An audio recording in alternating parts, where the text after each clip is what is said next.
The Pokemon market is going through a pretty significant change at the moment, and with all things considered, it seems the market is actually pretty resilient at the moment. I think we're seeing some massive changes that are happening across the board, and the prices of certain products have definitely been eye-opening to say the least, and there is a bit of a discussion to be had regarding collectibles as a whole at the moment. But I mean, yeah, it is pretty extraordinary how the market's been playing out. I mean, just check this out. All right, let's go into the first one, which is absolutely wild. It is the Pokemon Center Ascended Heroes Elite Trainer Box. This is growth that I don't think I've seen so quickly in such a short amount of time. So with a lot of products, it usually takes a fair bit of time for them to start getting those big wins.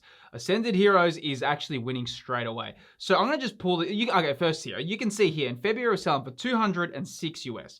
Right now, it is selling for $432. That's crazy. It's like almost a cheat code. If you pre-order and buy a Pokemon Center Elite Trainer Box, you literally just get a win. That's what it looks like, right? With Ascended Heroes, a lot of this could have been predicted when we saw the set list and we saw the amazing cards, though I have to admit, that has taken me by surprise. If I pull that into the month graph, we can see in the last month alone, it was selling for $301, right now selling for $432. That is in 1 month, the growth. And right now, we're still early days, okay? There's still gonna be restocks and all that, but when you really think about it, how in demand can one product be at such a short amount of time? This is insanity, and it also is a big question of what's gonna happen with that 30th anniversary set as well. I think a lot of collectors are actually thinking like, wow, it's gonna get crazy. I mean, if you see prices like that all the time, like can people keep up? It is something we have to think about. Moving on to the regular Ascended Heroes Elite Trainer Box, in the last month was selling for $112.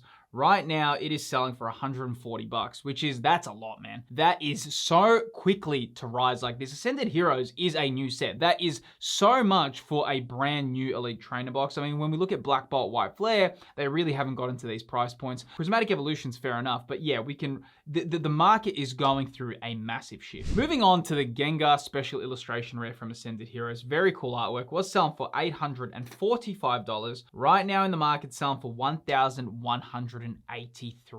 Wow, oh wow, that is an expensive card. And I think the days of us thinking that, if there's a popular Pokemon like a Charizard or a Gengar or an Umbreon, that we're gonna be able to buy it for like $300-400, or that to me used to be an expensive Pokemon card. It still is, but in terms of these new S tier cards, it doesn't even seem like any of them are gonna be $200 or $300. It looks like you're gonna have to spend always $700, $800, $900 for these cards. I just pulled that into the month graph, and you can see last month was selling for $1,017, and right now it's selling for $1,180, which is pretty much like $160 it's increased. That's so much to increase in 1 month. And the hobby is really going through a shift. And also, hey, I just want to say, if it is your first time on the channel and you've been enjoying the video, my name's Phil and I make content around Pokemon cards and the general Pokemon market. Definitely feel free to subscribe if you've enjoyed the video so far and you like content like this. Another thing that's actually crazy is also Japanese Pokemon cards are also going through a big hype wave right now. Even looking at the Mega Gengar Special Art Rare from Mega Dream EX, check this out. In the last 3 months, was selling for $298. Right now selling for $363. So yes, even though Japanese Pokemon cards are a little bit more cheaper than English, you can still see they're rising. So is Japanese Pokemon cards now, it feels like people are actually really thinking about adding these to their collections more and more, because when I look at the Sword and Shield era, when the Gengar VMAX, the alternate art, that was hitting like $300-400, and that was a massive deal. The Japanese version was always a little bit cheaper. Now, even though the Japanese version's cheaper, it is insane to see the price point of it as well. That looked to me like English top chase cards only a few years ago, and now Japanese has caught up as well. Same thing here, one really cool one, and one that's really gone into a massive hype swing, the Japanese 151 booster boxes. Look at this in the last year. Like, let's check this out. Was selling for $145, and we can really see on that graph, as I start like scanning through it, you can really see it's had a big kind of growth just slowly and steadily throughout the whole year, right now selling for $292. Though a lot of that growth has happened in the last 3 months. I just put it in the last 3 months so we can really see $190 right now selling for $292. A $100 increase in the last 3 months. Japanese Pokemon cards, like I said, are super in demand right now. Now, while speaking about these Japanese Pokemon cards, it actually is a good time to talk about today's video sponsor, Bai. So one of the biggest frustrations when you're trying to buy Japanese products is that a lot of stores just won't ship internationally. And that's actually where Bai solves that problem. Bai is a Japanese proxy shopping service, and it acts as a middleman that lets you shop directly from Japan. You can search for whatever you're after. For example, here I'm searching for Pokemon cards, and it pulls listings from major Japanese retailers. Once you make your order, it actually all gets shipped to Bai's warehouse in Japan, and then it gets packaged for international shipment to your doorstep. So if you are trying to get your hands on Japanese exclusive items or Japanese Pokemon cards, Bai is a really straightforward way to do it. And as a bonus, if you are a first timer, you can actually get a 10% discount off your first order.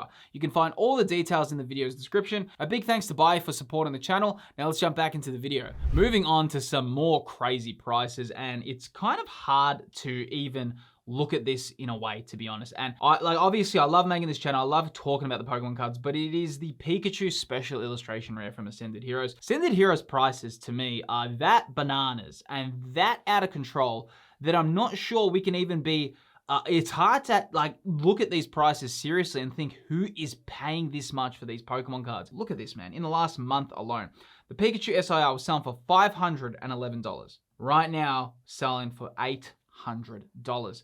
That is such high prices. That is so much price growth in a month that it is insane. Can this sustain? I don't know. This is a really tough thing to kind of speak about right now, because here's the thing that we really need to think about, okay? When the Pikachu is selling for $800, what we really need to consider here is, will Ascended Heroes products be reprinted very plentifully, and will we be getting stock throughout the year? Will some of the hype calm down? Because then maybe these prices will get drawn down. But right now, it's like, wow, where is the brake pedal? Like, the prices are just so wildly absurd that it's hard to even look at that seriously. Now, one that I actually wanted to add to my collection, I really like this, is the EB Games Gengar promo. Now, if you do know, GameStop is the US, and I think Canada used to actually have EB Games, but I know in US it's GameStop. Though in Australia and New Zealand, we do have EB Games, and this Gengar, instead of having the GameStop promo, it has the EB Games stamp instead. And this one's actually been a pretty cool promo because it is a bit harder to get than the GameStop one. Was selling for $110. Right now, dropped a little bit to $100. Nothing too crazy, but yeah, that's just a little cool card to add to your collection. I'm not sure, so maybe some Canadians can let me know. Do you guys have EB Games in your country? In Australia, that's our main one. New Zealand actually shut down. Oh my gosh, I just remembered that. Oh, that actually just hit me now. Dude, that's so sad. Yeah, I don't know if you guys knew that, but EB Games in New Zealand, it shut down. That's actually so sad. Anyway, yeah, so literally Australia is the only one I think left, unless someone can confirm for me. But if that's the case, then these are going to be even more expensive because one whole market has just been shut down recently. So yeah, I need some confirmation on that. Though in saying that, there's a lot of other cards that are going up right now, and also a little bit of sleeper hits. One is the Stellar Crown Squirtle. Now I'm in the year graph here, and I'm just going to pull this so we can see the low that this has had in the last year. Was selling for $49, a $50 illustration rare. Yeah, cool. Definitely an attainable card if you wanted to add to your collection. A lot of those other cards I've shown you, they have not been in the realms of common sense. It's hard to say, hey, I'm going to spend $800 on this Pikachu SIR, let alone 1,000, pretty much 1.2K on a Gengar. That's crazy work, right? But here, it was selling in June last year for $50, and then it did have a market high of $87, and then of course it dropped down again. Though right now, the Squirtle is currently selling right there for $98, which is pretty expensive still for an illustration rare, but though you can see it has been a bit of a sleeper hit. A lot of people think, oh, singles, sealed. Sealed's obviously a much more stable if you look at previous kind of trends for it. Those singles as well, man, if you do love some singles, I always love adding them to my collection because as you can see right there, they do climb over time. time, and they just slowly rise as well. It depends, like with singles though, you have to be a bit more strategic as well. You have to really understand Pokemon's lore and history in order to make the plays with the singles. Sealed, I find, is a little bit easier to make those predictions. Singles does require a little bit more knowledge on what's happening in the games and the franchises and like that. Same with the Bulbasaur as well. I'm on the last 3 months as well. This card was selling for $56. Right now, the Bulbasaur's selling for $102. It's actually more expensive than the Squirtle. Really cool artwork. Stellar Crown literally has been pulled up by these two illustration rares, and that is something that we all need to consider, and especially for future sets. Sometimes you might think, hey, the special illustration rares are nothing special, but if there is really cool iconic Pokemon in illustration rares, you can start making that link that it's going to be a sleeper set. Paldea Evolved is a good example of that, right?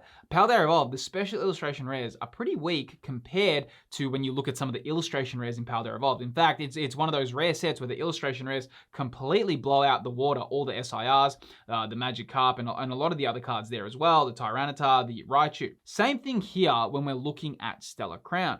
The SIRs are pretty lackluster, but you do have these two really unique illustration rares. Though, interestingly, there's a few cards right now that are getting a little bit of hype. It is these first partner illustration rares, the new sets, the promos that have come out. I'm on the Bulbasaur right now, and we can see in the market selling for $25, which is pretty good right now. I do think that's pretty undervalued, to be honest, or if we know how these kind of work over time, they usually work pretty good. The only thing I have to say, and I know it's a bit nitpicky, because these aren't recreations, I actually would have really loved if it didn't have the 30th stamp on it. I know that stamp, for some reason, it just looks so reprinted to me, or looks like, I know it's all for the 30th anniversary, but yeah, I actually think it just feels like a little bit like a thumbnail or like a watermark for me. I actually thought that, I don't know if that's going to affect the price at all. I don't know if anyone else feels like that, but because they're unique artworks, I don't think they needed the 30th stamp on them. I thought it already did that enough, but yeah. Same thing here with the Squirtle selling for $29. Not too bad. Again, these are really cool illustration rares, and definitely if you want to add them to your collection, they're actually awesome little pickups. And same thing here with the Charmander. They're selling for $34. They're all pretty much at that same price point. Definitely, like I said, very cool pickups. The whole era for this Mega Evolution era, I'm really interested to see how it's going to go. Like I said, we do know that Winds and Waves is coming out in 2027. Where is the TCG going to head? Is the whole Pokemon Legends EA Mega Evolution era going to stretch up all the way until that point? We don't know at this stage. I've got a feeling that's what's going to happen, but that is a whole year for 2026 that is going to be focused on Mega Evolution, which is pretty interesting because they're literally taking this Mega Evolution era like a normal Scarlet and Violet era. If it lasts all the way from 25, 2026, and even into 2027 a little bit, that's a really long time for an era. So it's pretty interesting there as well. And another cool one is the Rayquaza X Poncho. Again, last year selling for $5,237. Right now in the market selling for $17,000. So yeah, if you have been thinking about adding Japanese to your collections, I'm a big fan of Japanese Pokemon products for a lot of reasons. And you know, a lot of people do wonder why Japanese Pokemon cards are so loved by so many collectors. Like, what makes them so different? Well, I actually explain all of that in this video on screen here. Within this video, I go into it and explain all the process here. If you did enjoy this video, click the video that's appearing on screen. Really appreciate you watching, and I'll see you on the next video.